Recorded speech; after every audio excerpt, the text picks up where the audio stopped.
Hello everyone, আসসালামু আলাইকুম। আমরা গ্রামের বাড়িতে আসছি, গ্রামের চুলা রান্না করতেছি। মাঝে মধ্যে এরকম চুলা রান্না করতে বেশ ভালোই লাগে। করলা ভাজি করতেছি। এক জায়গা থেকে এক জায়গায় গেলে উল্টাপাল্টা লাগে, তারপরও বাচ্চাদের আনন্দে আমি খুব আনন্দিত হই। আগুন দিও না মা, দিও না।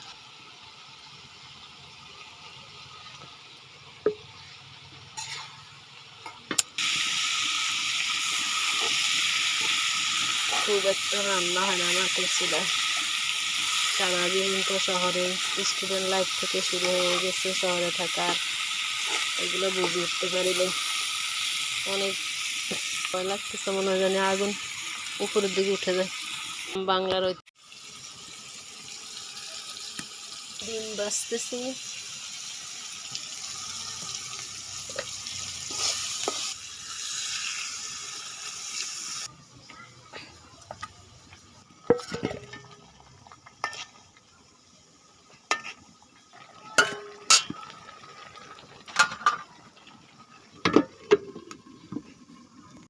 হয়ে গেল আমার ডিম ভুনা।